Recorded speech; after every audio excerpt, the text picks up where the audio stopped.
And here in the hotel with us is Kathleen La Valle. She is a master trainer in Neuro-Linguistic Programming and Design Human Engineering and the program director of NLP Seminars Group International. PureNLP.com is the website.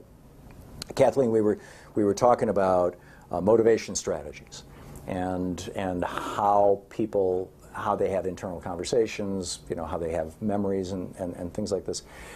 Let's talk about communication, if we could.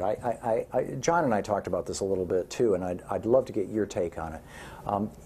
Whether in our conversation with John, it was mostly, how do you communicate in business? How do you sell something or persuade, as it were? In relationships, how do we communicate?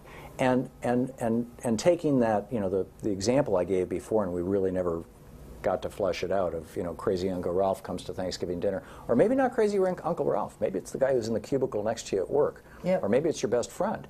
How do you have, particularly if you strongly disagree with somebody's worldview, whether it's a political worldview or whether it's some other kind of worldview, if you're talking to somebody, well, even, an extreme example, you're talking to somebody who's a racist. You're talking to somebody who's a complete bigot. How do you have a communication with that person that might actually change the way that they experience their own, whatever their frame is that causes them to think that? Right. The first response, as you were asking me the question, was, if I had somebody in a cubicle and I was at work, and I wouldn't even engage in the political conversation. The first thing is you have to decide, is there something you can do about it? Because sometimes it's worth just tuning it out. Right. The problem is that we get so upset now if somebody says something that doesn't agree with us or becomes offensive to us, and we want to argue. Right. And the arguing doesn't do anything. It just creates bad brain juice, for one, and we get ourselves all upset, and then we're cranky, and we get home from work, and then we're talking about the jerk at work and everything he said, and nothing gets resolved. So you really have to start thinking ahead.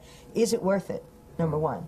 Now, if it is worth it, and to me, worth it would be, do I think I can somehow change this person in terms of, getting them to be a little more open-minded if they're closed-minded and they're being very racist and very bigoted? Is there a way that I can come to some neutral point with them that at least maybe open up the possibility that they could see things a little differently? We have something in NLP we call reframing. And with reframing, we look at being able to change someone's perspective, that they can look at something differently. A very quick example is a father says, "Oh, my daughter always says no to me all the time. That's all she does. No, no, no, no." And you say, "Wow, you really raised a strong-willed daughter." Because he's thinking she's just defiant and everything else, and you go, "Wow, you really raised a strong daughter."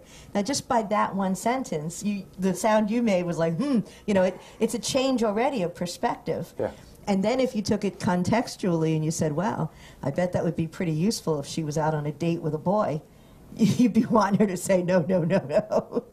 So there's always ways that you can get people to kind of look at things a little differently and change the perspective by reframing, because if you come straight out and just go, "Well, that's ridiculous to believe that," now you're invalidating them as a human being.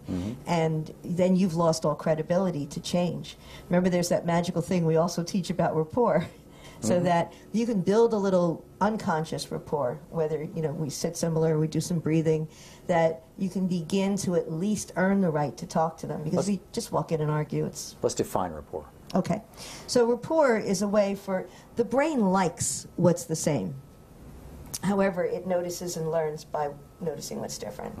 Now, if you don't have the ability to spend a long time coming to an agreement, you can certainly sit very similar, or maybe match some breathing, or rate of speech. We all know how annoying it is when someone is talking very, very slow, and we're like, we're talking very fast, and it just doesn't work out well. But if you begin to match some of those pieces, then at least unconsciously the person starts to feel like there's some similarity here. Because it's not enough to say to somebody, "Oh, I understand what you think. Oh, I understand what you're feeling. I understand what you went through." That doesn't work. The brain has to believe that there's something there that says, "I understand," that there's some level that we can then have trust. And the brain knows that how? The brain knows that by looking for things that are similar.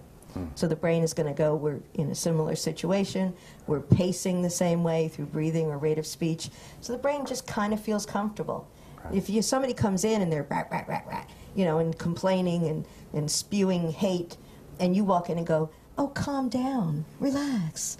You know, it doesn't help the situation because the brain goes, this is completely different than what I'm doing right now. Right. So it doesn't really help. Yeah. So you start out by, if somebody's sitting and you're standing, you might want to sit down and talk to them. Yeah, pull up a chair and sit and go. Right. And if somebody's talking softly, you talk softly? Yeah. Just slowly. You could start, slow down a little bit, talk a little softer if they're talking softly. You know, whatever it is that it takes to be able to have some sort of measurement of comfort.